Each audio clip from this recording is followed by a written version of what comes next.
What is he doing? Hi, Wasi. Why are you staring up at that tree? Hi, Judy. I wanted to buy a smartphone, and Mother said something about money growing on trees. So I've been waiting here for an hour now. Like, can you imagine? I found 10 shillings under the tree, so I'm waiting here for some more. Right. First of all, Wasi, I'm pretty sure your mom meant to say that money does not grow on trees. Secondly, you might want to try saving over a period of time rather than waiting under a tree. At this rate, it'll take you what? Like 2,000 hours. That's 3 months. If you worked for 3 months, you'd probably have enough money to buy 4 phones. Wow. Really, Judy? Hey, Maze. Don't worry though. Money does grow. And we'll show you how. The term interest has a variety of meaning. It could describe your interest in something or someone. It could also describe your interest in a company. The price paid for borrowing money or the money earned by depositing funds. First, let's focus on the cost of borrowing money, commonly known as interest. At some point, you might need to borrow money to pay for school, buy a house, start a company. You may look to family or friends, educational institutions, savings and credit cooperatives, or banks for money. We'll call them lenders. The amount of money you borrow from a lender is commonly called principal. The lender will charge you a fee on the principal you have borrowed. We call this interest. The fee is often given as an annual percentage you have to pay on the principal borrowed. Therefore, if the lender charges you a fixed annual rate of 10% and you borrowed 100,000 Kenya shillings, the yearly fee you will have to pay is 10,000 Kenya shillings. A fixed interest rate does not fluctuate during the period of the loan. This allows the borrower to accurately predict their future payments. By contrast, variable rates can fluctuate over time depending on the economic conditions.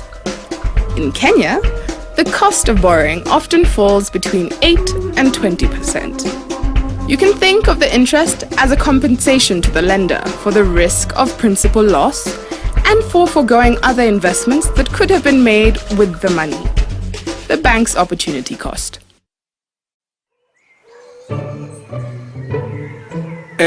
Opportunity what?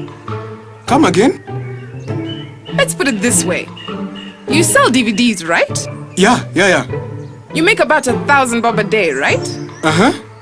So, if you decide to take the day off and go to Nyayo Stadium, you lose 1,000 bob. That's your opportunity cost. Oh, I get it. Now, for a bank, the opportunity cost is what they could have done with the money they lent you.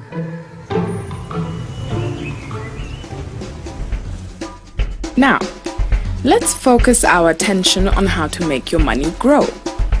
As you begin to save, you'll find yourself with a variety of places to put it.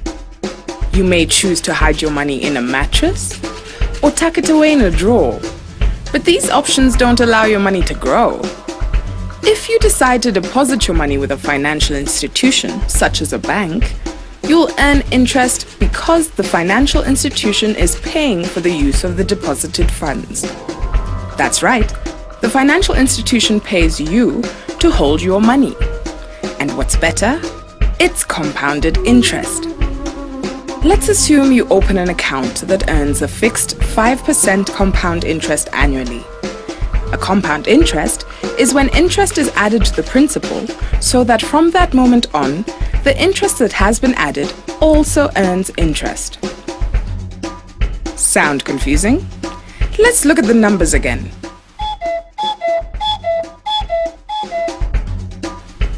After the first year, at an annually compounded interest of 5% earned on your initial deposit of 20,000 Kenya shillings, you earn 1,000 Kenya shillings for doing nothing. However, in year 2, you would have earned an additional 1,050 Kenya shillings in interest.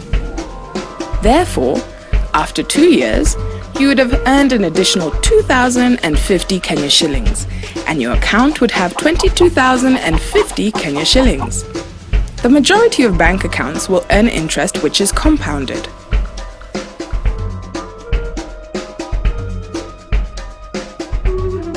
So, let's take it to the next level. If you open an account that earns 4% interest compounded annually and deposit 10 million Kenya shillings, that would earn you 400,000 in interest and leave you with a total account balance of 10,400,000. Now, if you compounded quarterly using the same information, at the end of the year you would have 10,406,040 Kenya shillings. That's right. You'd be 6,040 Kenya shillings richer than you'd be compounding annually. I'm gonna make some interest. Yeah, interest, maze, interest. Now, if you're a fan of formulas, here's another way of calculating compound interest. P is the principal, the initial amount you borrow or deposit. R is the annual rate of interest, the percentage. N is the number of years the amount is deposited or borrowed for. A is the amount of money accumulated after n years, including interest. When the interest is compounded once a year, this is what the formula looks like. However, if you borrow for 5 years, the formula will look like this. Suppose the interest is paid quarterly. The formula will look like this.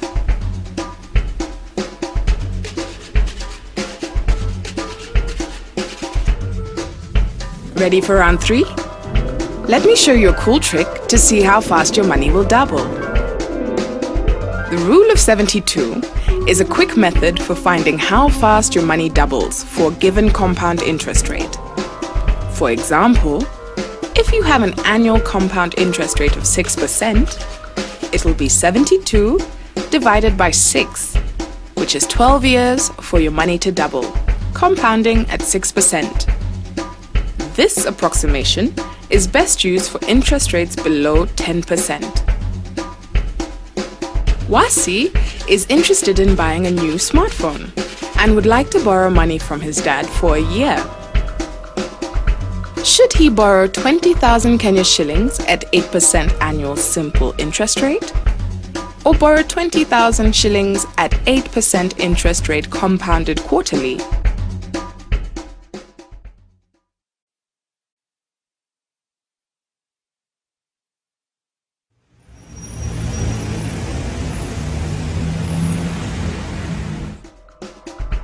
In the most basic terms, savings is income not spent.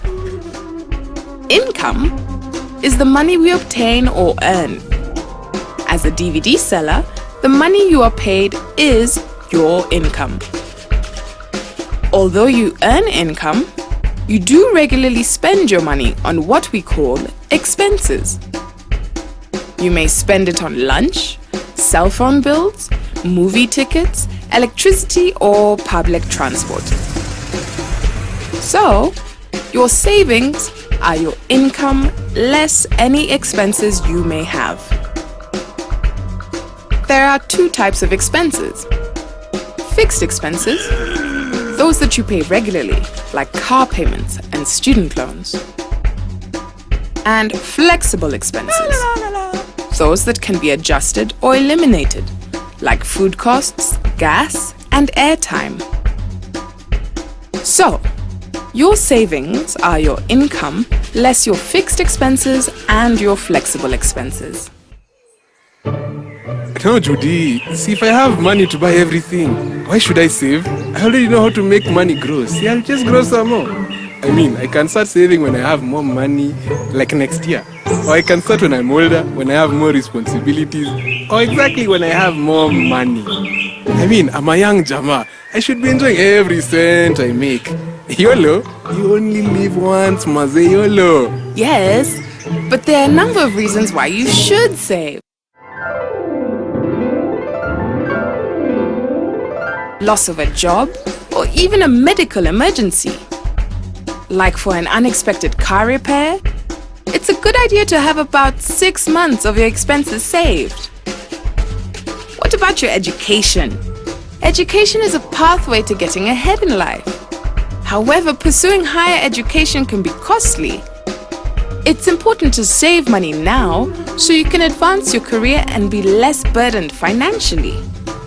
You may also want to buy a car, pay for your wedding, or any other costly item. Plus, one day you'll be too old to sell DVDs. So what about your retirement? Don't worry though. There are plans such as pension plans to help you achieve your goals. You can make your money work for you, Wasi, without even doing a thing. Let's see how your money can grow just by saving early in your career. Simply put, saving today will provide you with a flexible financial future. Hey, Judy, what's a pension plan? You had said it before. That's a good question, Wasi.